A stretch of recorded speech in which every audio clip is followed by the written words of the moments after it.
दोस्तों, किस पाप के कारण स्त्री समय से पहले ही विधवा हो जाती है? नमस्कार दोस्तों, भगवान विष्णु और मां लक्ष्मी क्षीर सागर में शेषनाग की शैया पर बैठे हुए थे। तब माता लक्ष्मी के मन में जिज्ञासा हुई और उन्होंने भगवान श्री विष्णु से प्रश्न किया, हे प्रभु, किस कारण से एक स्त्री समय से पहले विधवा होती है? ऐसा वह कौन सा पाप है जो एक पतिव्रता नारी को भी विधवा बना डालता है? क्या स्त्री के विधवा होने के संकेत पहले से मिलते हैं? तथा स्त्री का वह कौन सा अंग है जिससे यह पता चलता है कि स्त्री विधवा होगी या नहीं? इस प्रकार से प्रश्न पूछने पर भगवान विष्णु कहते हैं, हे प्रिय, तुमने उचित ही प्रश्न किया है। यह सत्य है कि कुछ स्त्रियों के भाग्य में जल्दी विधवा होना लिखा हुआ होता है, चाहे वह पतिव्रता ही क्यों ना हो, किंतु एक पाप के कारण स्त्री विधवा बनती है और स्त्री के शरीर का एक अंग उसके विधवा होने का संकेत भी देता है। भगवान विष्णु कहते हैं, हे देवी, तुम्हें इस परम गोपनीय सत्य को बताने से पहले मैं तुम्हें एक कथा सुनाता हूं। इस कथा में तुम्हें तुम्हारे सभी प्रश्नों के उत्तर मिल जाएंगे, इसीलिए तुम इस कथा को ध्यान से सुनना। दोस्तों, भगवान विष्णु ने माता लक्ष्मी को एक अत्यंत सुंदर कथा सुनाई है। इस कथा के माध्यम से भगवान ने समस्त मानव जाति के कल्याण के लिए कई महत्वपूर्ण उपदेश दिए हैं, इसीलिए आप इस कथा को पूरा जरूर सुने।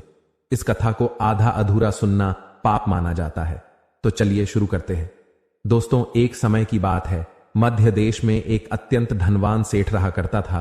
उसका एक पुत्र और 3 पुत्रियां थीं। उसकी तीनों पुत्रियों का विवाह अच्छे और धनवान घराने में हो गया था, किंतु सेठ की एक पुत्री को दुर्भाग्य का सामना करना पड़ा। उसकी एक पुत्री विवाह के कुछ ही वर्षों के बाद विधवा हो गई और अत्यंत दुख में जीवन बिताने लगी। उस विधवा स्त्री का नाम था सुकन्या।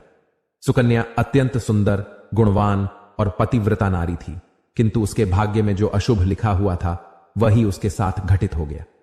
सुकन्या के पति ने विवाह के समय केवल सुकन्या का सुंदर रूप और उसके पिता की धन संपत्ति देखी थी, जिस कारण से उसे भी जल्दी ही शरीर का त्याग करना पड़ा। बचपन से ही सुकन्या के शरीर के अंगों पर उसके विधवा होने के लक्षण दिखाई दे रहे थे, लेकिन किसी ने उस पर ध्यान नहीं दिया था।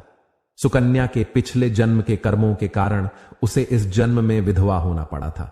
भगवान विष्णु कहते हैं, हे देवी, अब मैं तुम्हें सुकन्या के पूर्व जन्म की कहानी सुनाता हूं, उसे तुम ध्यान से सुनो। सुकन्या का पिछले जन्म में एक ब्राह्मण के घर पर जन्म हुआ था। उसका नाम था कलावती। वह ब्राह्मण राजा को अत्यंत प्रिय था, जिस कारण से ब्राह्मण का घर धन धान्य से भरा हुआ था। उसके पास बहुत सारी धन संपत्ति थी, जिससे ब्राह्मण बहुत ही उन्मत्त और गर्विष्ठ बन गया था। वह ब्राह्मण अपनी पुत्री कलावती से बहुत प्रेम करता था, क्योंकि वह उसकी एकलौती पुत्री थी। कलावती बहुत ही सुंदर थी और पिता के लाड़ प्यार से वह भी बिगड़ चुकी थी। उसके पिता उसकी हर इच्छा को पूर्ण करते थे, उसे कभी किसी चीज की कमी नहीं पड़ने दी।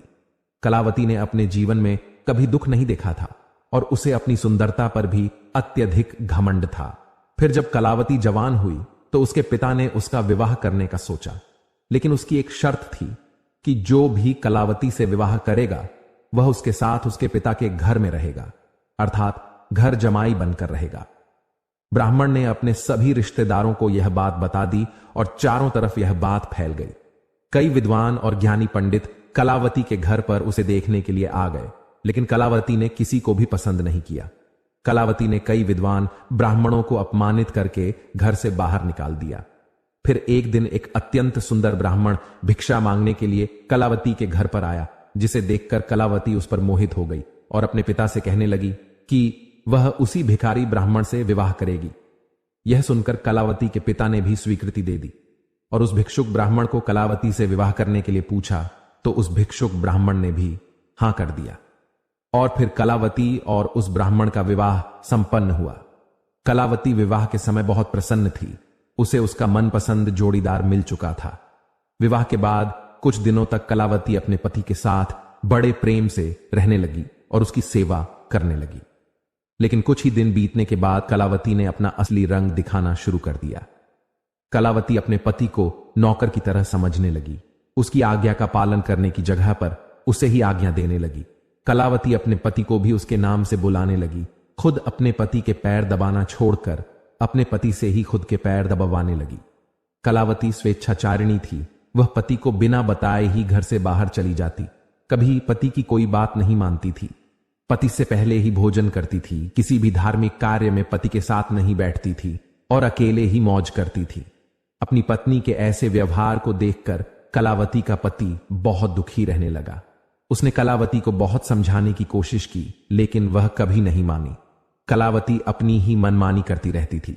कलावती की माता ने भी उसे समझाने का प्रयास किया कि स्त्री को अपने पति के साथ ऐसा व्यवहार नहीं करना चाहिए, लेकिन कलावती अपनी मां की बात कभी नहीं मानती थी और वह जानबूझकर अपने पति को अपमानित करती रहती थी। दिन रात पति की बुराई करना, उसे अपशब्द कहना, उसे नाम लेकर बुलाना आदि प्रकार के निंदित कार्य वह रोज करती थी। कलावती का पति भी उससे बहुत परेशान हो गया था। फिर एक दिन उसने बहुत विचार किया और कलावती को छोड़कर जाने का निश्चय किया। कलावती का पति बिना किसी को बताए ही अपने घर को छोड़कर चला गया। उसने कलावती का त्याग कर दिया और वन में जाकर तपस्या करने लगा, क्योंकि शास्त्र यही कहते हैं कि बुद्धिमान मनुष्य को दुष्ट और स्वेच्छाचारिणी पत्नी का त्याग कर देना चाहिए, अन्यथा वह भी उसके पाप का भागीदार बनता है। कलावती का पति वन में जाकर तपस्या करने लगा।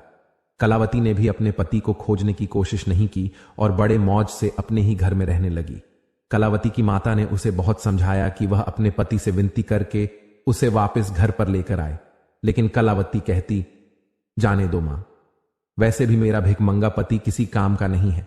उससे विवाह करके मैंने उस पर उपकार ही किया था, लेकिन वह मूर्ख मुझे ही छोड़कर चला गया है। ऐसे मूर्ख पति के साथ रहने से अच्छा है मैं अकेली ही रह लूं। मैं इतनी सुंदर हूं कि कोई भी पुरुष मुझसे विवाह कर लेगा। कलावती की ऐसी बातें सुनकर उसकी मां भी दुखी रहने लगी। उधर कलावती का पति ध्यान मग्न होकर तपस्या करने लगा और सांसारिक बंधनों से मुक्त होकर ईश्वर की भक्ति में लगा रहा। फिर कुछ दिनों बाद कलावती के पिता के साथ अशुभ घटना घटी। उसे राजमहल में चोरी करते हुए सिपाही ने पकड़ लिया और राजा को इसकी खबर दी। राजा उस पर बहुत क्रोधित हुए और उसका सारा धन संपत्ति छीनकर उसे कारागृह में डाल दिया। सब कुछ छीन जाने के कारण कलावती बहुत गरीब हो गई। उसकी मां और कलावती अब दूसरों के घर पर काम करने के लिए जाने लगे। कलावती के पिता तो कारागृह में बंद थे, तो उसे और उसकी मां को सारा काम करना पड़ रहा था। तब कलावती को अकेलापन सताने लगा। घर में कोई पुरुष नहीं था, इसीलिए उनकी रक्षा के लिए भी कोई नहीं था। अब कलावती को अपने पति की याद आने लगी, लेकिन कलावती का पति तो वन में सन्यासी बनकर बैठा था। फिर कलावती अपने पति को ढूंढने के लिए वन में चली गई, लेकिन उसे उसका पति कहीं पर भी नहीं मिला। वह वन में हर तरफ घूमने लगी, लेकिन उसे उसका पति नहीं मिला। फिर वह एक जगह पर विश्राम करने बैठी तो अचानक उस स्थान पर एक शेर आ गया और उसने कलावती पर हमला कर दिया और उसी क्षण कलावती के प्राण चले गए। मृत्यु के बाद दो यमदूत कलावती को घसीटते हुए यमलोक ले गए। यमलोक में जब कलावती यमराज के सामने जा पहुंची तो यमराज ने उसके पाप और पुण्य का मूल्यांकन किया। यमराज कहने लगे, यह तो अत्यंत पापी स्त्री है। इसने कभी अपने पति का सम्मान नहीं किया। इसने बार बार केवल अपने पति का अपमान ही किया है। यह उसका नाम लेकर बुलाती थी और अपने पति के साथ नौकर की तरह व्यवहार करती थी। ऐसी दुष्ट स्त्री को तो नरक में भेजना चाहिए। फिर कलावती नरक में चली गई।